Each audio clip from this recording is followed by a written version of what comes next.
Carbylamine test, which is also known as Hoffman's isocyanide test. It is used to differentiate 1 degree amines from 2 degree and 3 degree amines. In this test, 1 degree aliphatic amine or 1 degree aromatic amine is reacted with chloroform and alcoholic KOH, and upon heating, the amine group gets converted into corresponding isocyanide compound. Suppose we have taken RNS2, then RNC will be produced along with the side products KCl and H2. I have balanced the chemical equation. Now, when isocyanide compound is formed in laboratory, it can be easily detected because it has a pungent smell. So, suppose we have taken benzenamine. When it is reacted with chloroform and alcoholic KOH, then upon heating, it will get converted into an isocyanide compound. Its name is phenyl isocyanide.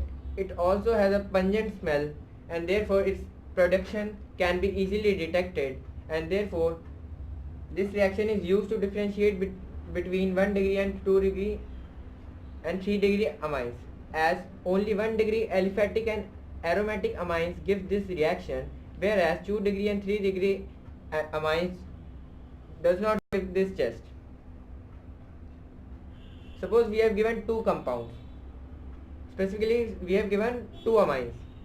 Now we have asked that out of the following, which is primary and which is secondary. So we can differentiate between these set of compounds by performing carbylamine test for both of the compounds. The one which will produce a pungent smell on reaction with chloroform and alcoholic KOH will be a 1 degree amine, and the other will be a 2nd degree or 3 degree amine. So this is the complete carbylamine test. Since isocyanide is produced as the end product, therefore this is also known as Hoffman's isocyanide test. The next reaction is Hoffman's bromamide degradation reaction.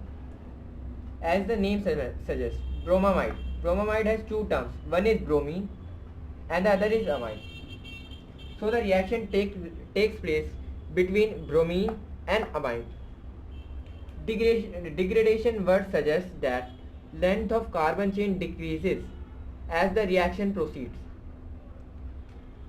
This is amide, this is amide, RCONS2. When it reacts with Br2 and NaOH, or we can take KOH, aqueous and not alcoholic, then upon heating, this group, this CO group will get eliminated and the end product will be RNS2 along with the side products NaBr, Na2CS3, Na2CO3 and H2O.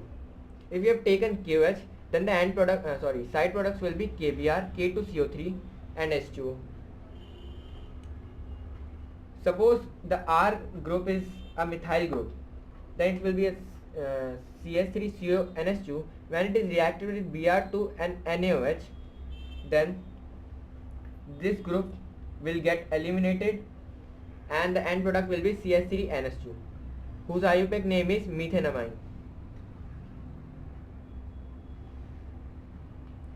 Along with the side products. Now, important thing is the balancing of the chemical equation. Generally, the balancing of the organic equation is not necessary, but it has been asked in last year question paper. So there, please note its balancing. And one more thing, this reaction can also be written in this form. This whole can be replaced by NaOBr, because when NaOH and Br2 reacts with each other, then the reaction is NaOH plus Br2 gives NaOBr and HBr. Therefore, this reaction can also be written in this form. So don't get confused between these two reactions. So this is the complete Hoffman's bromamide degradation reaction.